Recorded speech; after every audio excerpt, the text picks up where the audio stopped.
So we did this ultrasound pelvis because of menorrhagia. And, they, at hysteroscopy, they also underwent a hysteroscopy for sampling, I believe. They saw a polypoid lesion in the cervix, and then I don't think they proceeded. So somehow the patient came to us for an ultrasound after the fact. So the history we had was menorrhagia and a cervical polyp. And this is what we see on ultrasound. So as you can see, the uterus is enlarged. And as I scroll through, let me scroll through the cine clips of the uterus. Oops, just a minute. Okay, here we go. So you can see a very heterogeneous looking mass. We don't see the endometrium separately from this mass. I'm going to bring up the coronal cine as well. So when I looked at this, I was reading this ultrasound. I was a little worried with the history and with what they saw on exam. And so I gave the differential of endometrial malignancy because, there was flow within this lesion and it looked very heterogeneous, but I also put in a differential of a large fibroid, even though fibroids are typically very homogeneous on ultrasound. And this heterogeneity really bothered me, that there was a large endometrial mass, given that we didn't see the endometrium separately. So rightly so, the patient went on to have to get a pelvic MR. I have a question, Anu, just based on that. You said you put fibroid and malignancy, and what about like just a huge polyp with all those like cystic spaces and stuff? Yeah, I didn't really put in an endometrial polyp only because, I'm sure they exist, but I've never seen one so large. If this was small, then yes, definitely I would have I would have included that in the differential. But given the size, I was thinking maybe this is, and we've seen endometrial malignancies go berserk and present late. So I think definitely this needs an MR. Yeah. So rightly so, they got an MR, and I'm just going to expand this box here. So this is the T2 Sag, and I'm going to scroll slowly. You can see that the endometrial lining is displaced posteriorly. There is you can't say a fat plane, but there is some myometrium and transitional zone between that lesion and the endometrium. And then as we keep scrolling on MRI, this now looks like a fibroid. And then I'll show you the post contrast. There's no fat within it.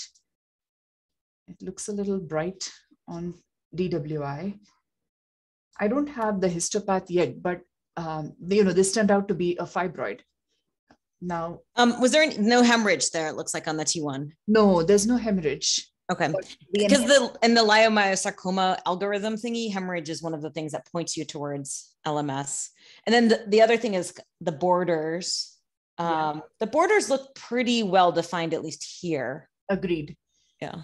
Hopefully this, I don't know if there is a plan to take it out, but hopefully this is, like you said, the borders are well defined. There is some necrosis within it. It looks ugly, in short. But hopefully it turns out to be just a fibroid, and I will keep everyone posted if this comes out. The ultrasound I thought was a little deceptive. Definitely. Yeah, good for them. Hopefully this is just a fibroid and that's it. Okay, that's all I have today, Aarti. I'm going to stop sharing. Okay. I'm going to pause. Okay, this is my first case. This patient underwent a sleeve gastrectomy several days prior. And they're having severe abdominal pain. There's acute AML. But anyway, let's back to the stomach. We can see the stomach here, and then it looks like this here. There was even a few foci of free air and fluid. There's too much fluid in that so-called excluded portion of the stomach. Yeah, so when you do a sleeve gastrectomy, do you have an excluded portion? You don't, but the size of the pouch that they create after sleeve gastrectomy should be small. This is like awfully big. Yeah. Okay, so there's a part of the history I didn't tell you, which is they underwent an endoscopic sleeve gastrectomy, which I had never heard of.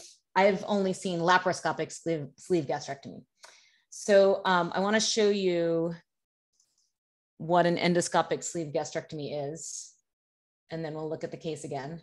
So in a laparoscopic or vertical sleeve gastrectomy, they'll do a sleeve. They'll basically cut off the greater curvature of the stomach and remove it out, out of the body. And in endoscopic sleeve gastrectomy, they actually just put a bunch of sutures in. So they're basically narrowing the lumen of the stomach and they're cinching it down, but they leave the rest of the stomach in the abdomen. So they do it endoscopically. So if you know now that this patient had an endoscopic sleeve gastrectomy, this case makes a lot more sense, because as you said, this looks way too big for a sleeve gastrectomy, which should be like kind of tubular looking and smaller. And what happened was they put in 9 sutures of that endoscopic sleeve gastrectomy, but the middle sutures, I guess like halfway down, it was made too tight. So there was a severe stricturing. And then when the patient was trying to eat, it actually blew out the more proximal strictures so that you have like a normal sort of non-sleeve gastrectomy proximal portion of the stomach. And then you have the intact sutures distally. Does that make sense, what I just said? Yeah, totally. It's like suture dehiscence, right? Yeah. So it was really interesting, because first we were like, how is the sleeve gastric? Like, what is this? Is this a contained perforation? But basically it's just that the proximal sutures were blown out. And so that the food and everything was collecting in the normally sized proximal stomach with the severe stricture in the mid stomach here. So they went in and saw that this was severely strictured because of a suture that was too tight. They released that. They ended up removing all of the strictures. And then there was one like tear. So there was a little bit of free air from a tear. And so then they repaired that part of the stomach. So that was my first endoscopic sleeve gastrectomy case.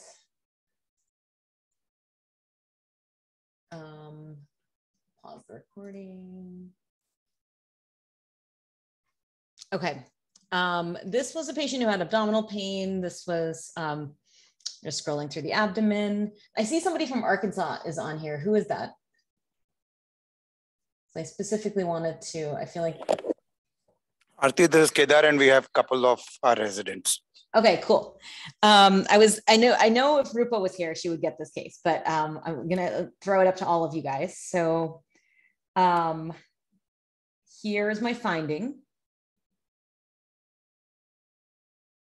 The male patient and has this lobulated enhancing mass in the pelvis. Here's the prostate and seminal vesicles. It's pushing on the bladder. There's still a fat plane. There it is. And I'll show you the sagittals too. Any thoughts?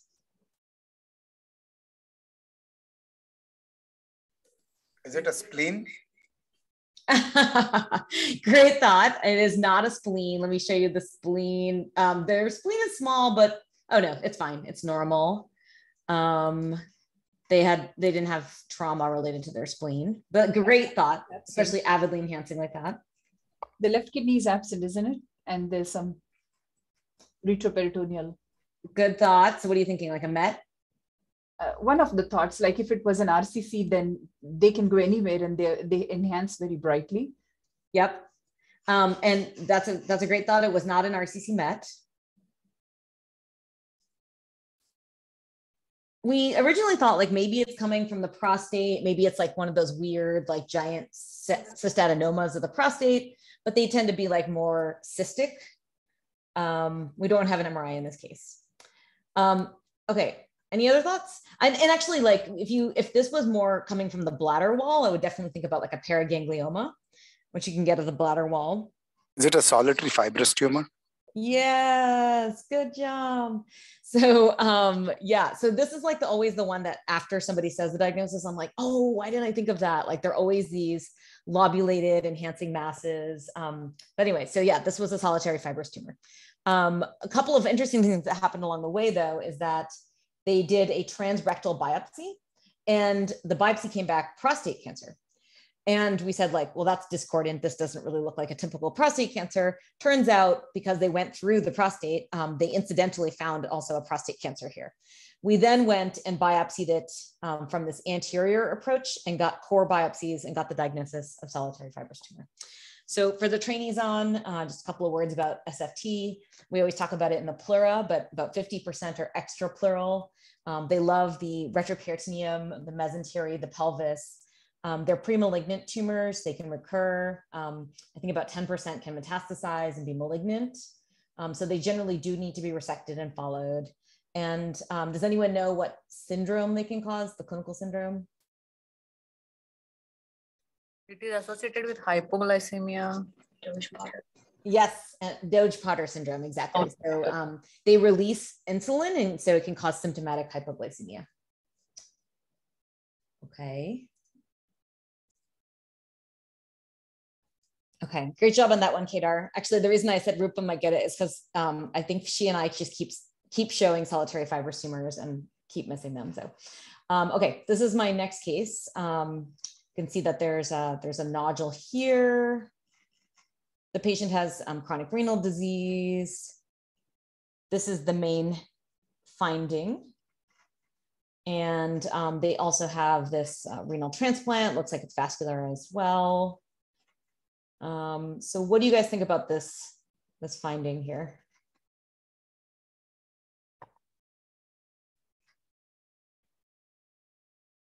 Hi, everyone. It could be PTLD given the transplant, lymphoma.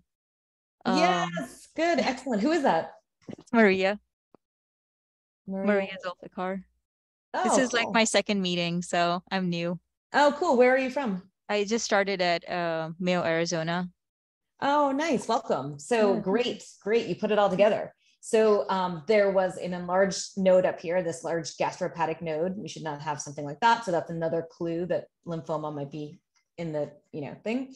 And then this was really cool because it was really exophytic. Like this looks like what we call like aneurysmal dilation of bowel, but this isn't really a bowel loop unless, I don't know, maybe it was originally a diverticulum, but basically it looks like, and then the contrast from the duodenum is going into this mass that is communicating with the lumen, and it's got this thick rind to it.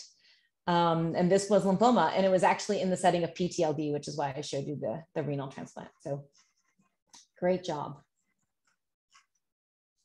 Okay, I have one more case. That's a great one. Okay, so this is my case. Young patient with hyperbilirubinemia. You can see that the bile ducts are dilated. There's something going on in the hilum here.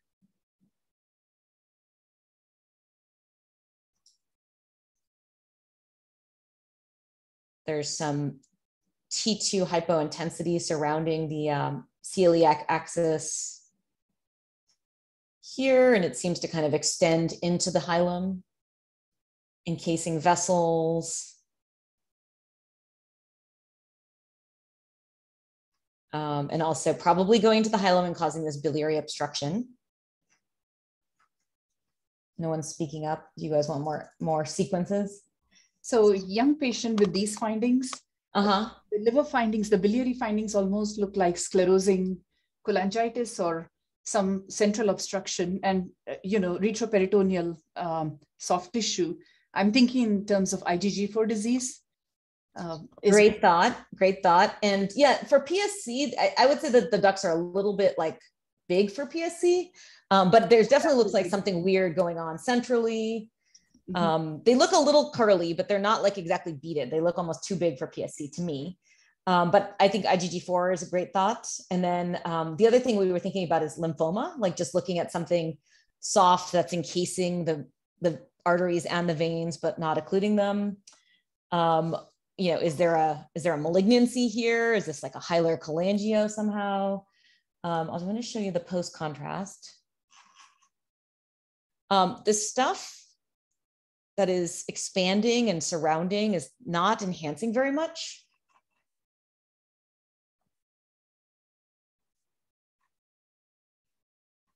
And it wasn't IgG4. And I'm going to give you another clue. Kedar, this is for you. Let's see. Okay, this is their pelvis. Oh. Is that neurofibromatosis? Yes, great NFL? job. So these are plexiform neurofibromas in the pelvis. And then also we had a plexiform neurofibroma in the abdomen. That was what was encasing all of these stuff and growing up into the hilum here. Cool. Yeah, I'm just going to pull up a couple from the literature to show you guys.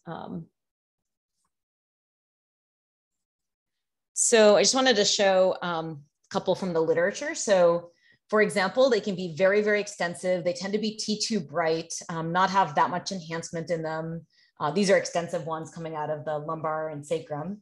But especially when they're in the mesentery, like this one is really cool. It's actually growing up into the portal. In this case, it wasn't causing biliary obstruction, so they can be softer. But in our case, it was causing biliary obstruction. It can encase the vessels. So just keep it in mind if you see something kind of like, growing in the mesentery, T2 bright, non-enhancing, that you can get a plexiform neurofibroma that's just growing around all these structures.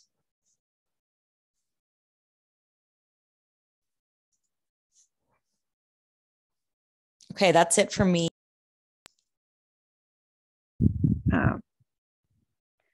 So this patient came. Let me see if I can get rid of the.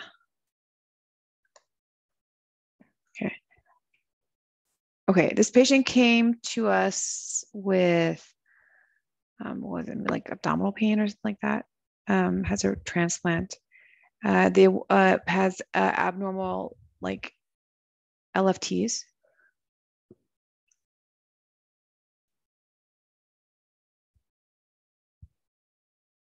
Here's the MRCP.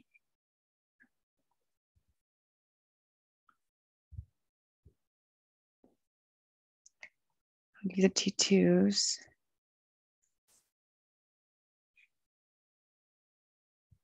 I feel like there's like a lot going on in the, oh wait, there's a stone. Was that a stone in the distal CBD? Yeah. Oh wait, hold on. Is it in a choledochal still? Yeah. Okay, so there's CBD, yeah, and then coming down.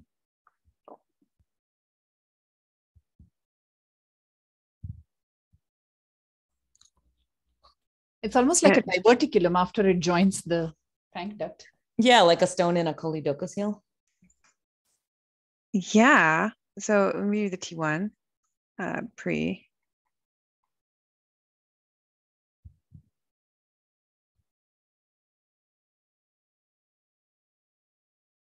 Yeah. So this patient went for ERCP, and it was a type 3 choledochal cyst. Type 3 Nice. diverticulum. Who was it? Oh no, I'm sorry. It was I'm going to show you the. Let me show you my screen. I can with the different types. 1 second. Share screen. I just took this from Radiopedia.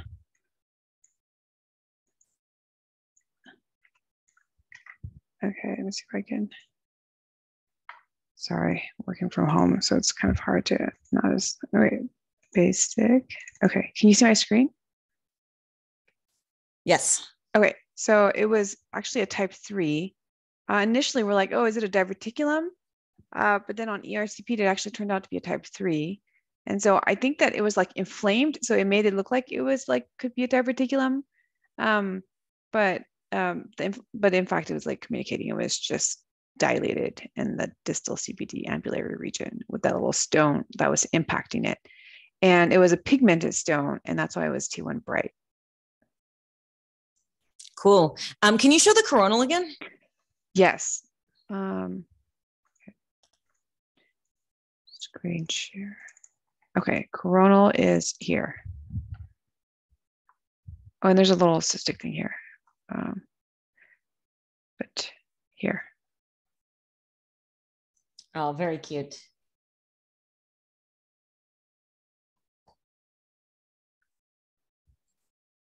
I have a confounding thing to say about that, but I don't know if you guys want to hear it. Yes, of course we do.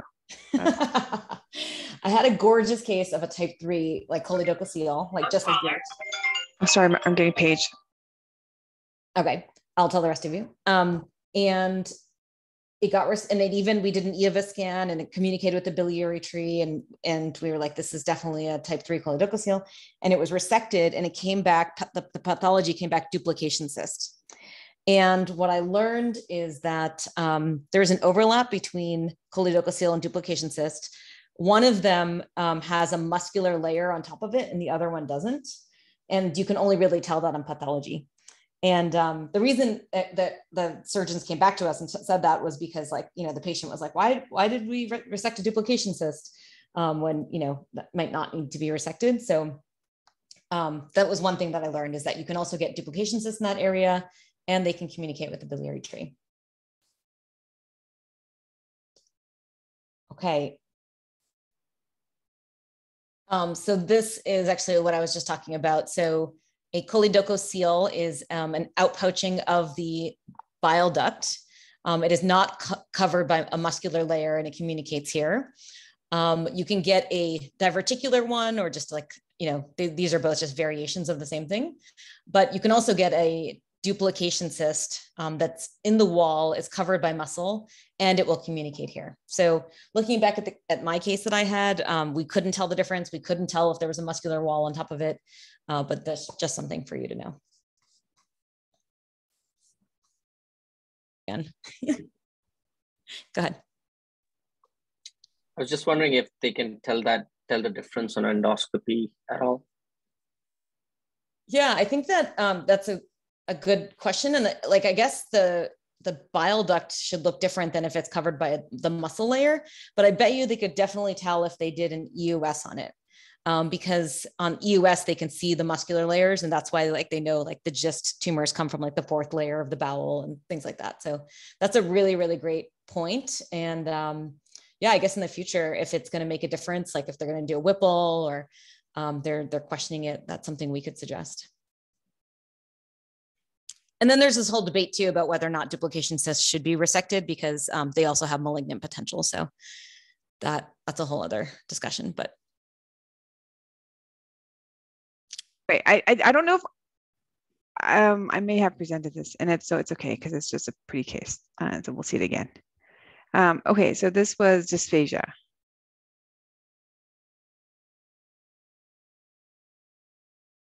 It's just a great illustration of this finding. Linear filling defects. Yeah. In the esophagus. Yes. That's a clue to whoever else wants to guess what this might be. Here it is. Yeah. fellows?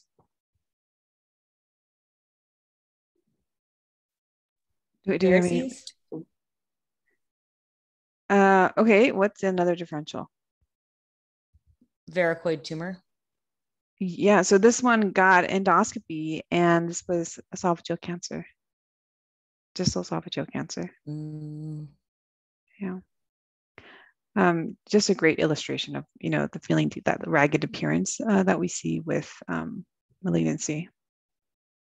Not the apple core and shouldering that we see more often, right? And any stricture or any raggediness on flora should get an endoscopy. 100%.